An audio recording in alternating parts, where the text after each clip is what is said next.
Bien, sean todos bienvenidos, bienvenidas a una emisión más de Al Calor de un Tinto. Hace poco salió un informe que da cuenta de las maneras como se ha venido implementando, transformando, haciendo una suerte de reingeniería, un fenómeno que acompaña lamentablemente la historia del país, que es el paramilitarismo. Allí hemos tenido una historia larga, fuerte, de mayor y menor presencia, pero es una presencia constante. Se dice que ya no existe el paramilitarismo, pero las acciones de grupos armados dan cuenta de lo contrario.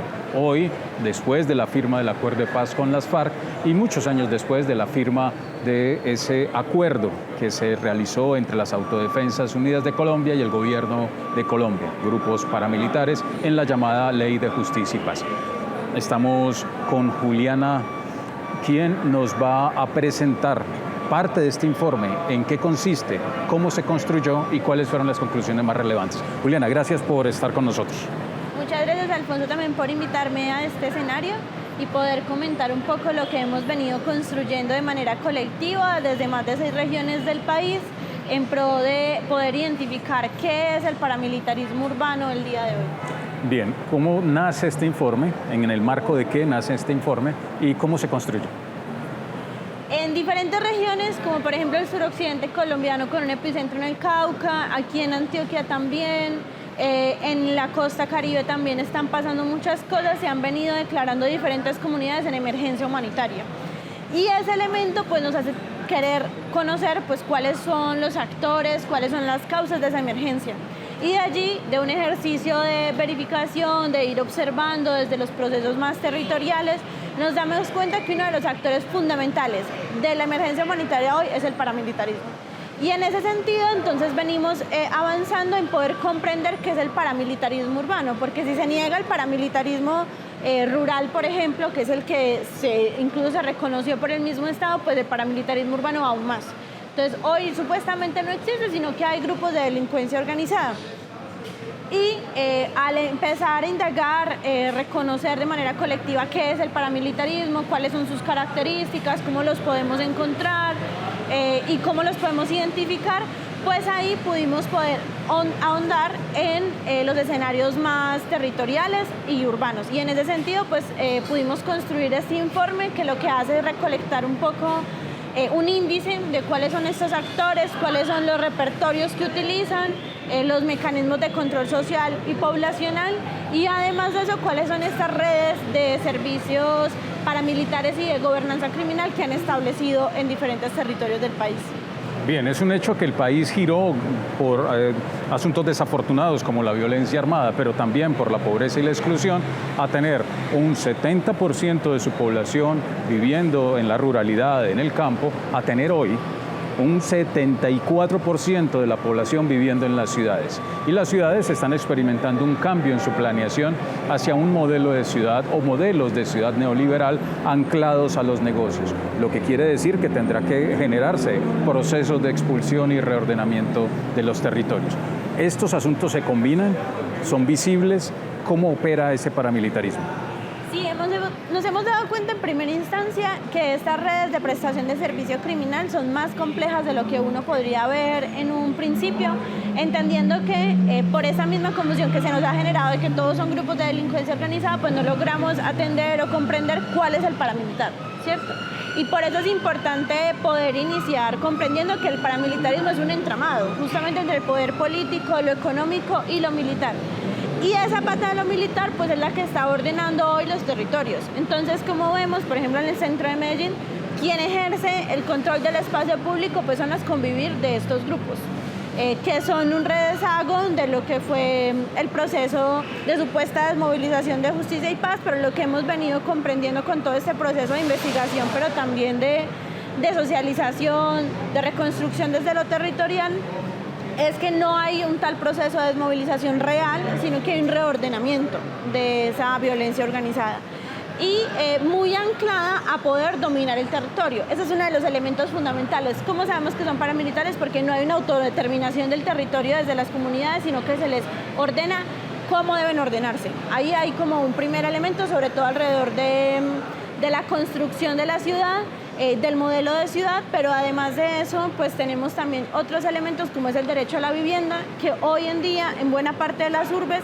está supeditado a estos actores, por dos grandes elementos. Uno, porque el lavado de activos también se hace por medio de los mecanismos de la construcción, y eso implica entonces que haya una burbuja inmobiliaria muy grande, que no sea fácil poder incluso acceder al crédito. Ahí hay unas correspondencias también con el tema de gota a gotas. Pero por el otro lado, estos terrenos urbanos que hoy se están loteando, pues están muy articulados también a actores paramilitares en los territorios, que son los que en las periferias de la ciudad pues terminan por lotear, y eso implica entonces tener el control sobre cómo habita la gente de la ciudad.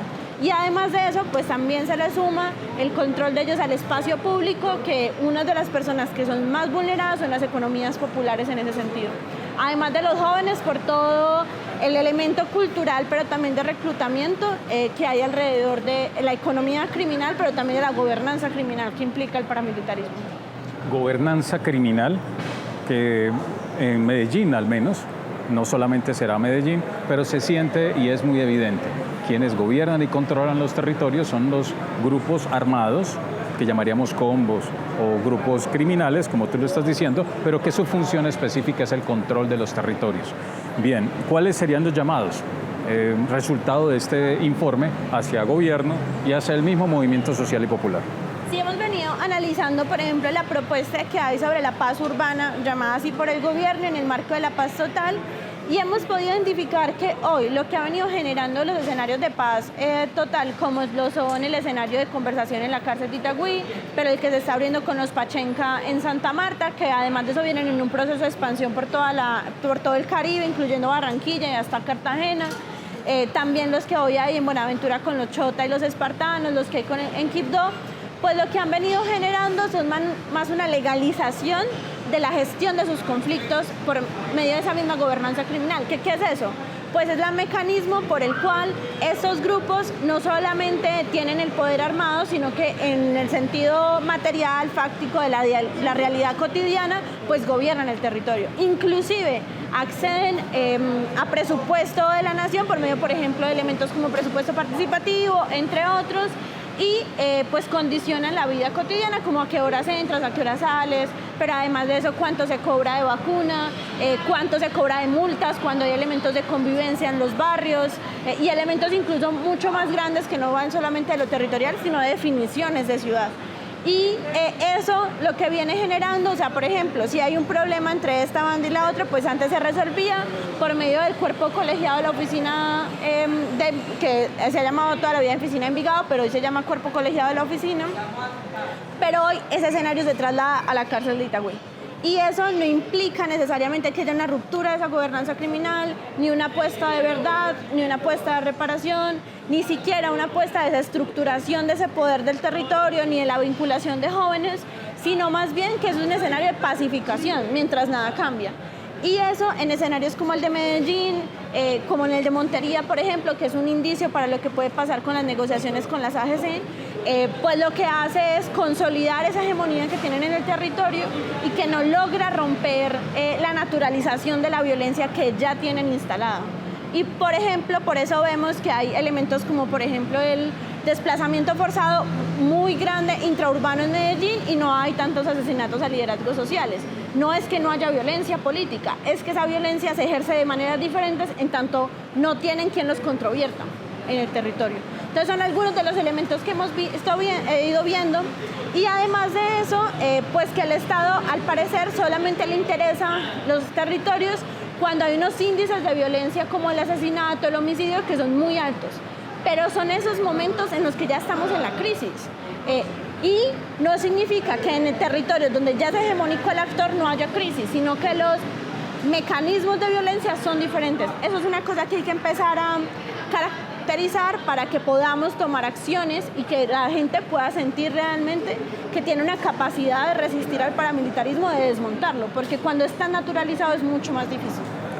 Frente a estas claridades existe confusión en el movimiento social y popular. Entonces creemos que estos elementos son centrales e importantes para ganar claridad y en la medida en que ganemos claridad, pues también las acciones políticas que impulsemos y que se puedan desarrollar y que se puedan trazar y que se puedan proponer, pues serán más acertadas a la realidad del momento que vivimos. Muchas gracias, Juliana, y a quienes nos ven, nos siguen, nos escuchan, nos estaremos encontrando en una próxima emisión de Al Calor de un Tinto.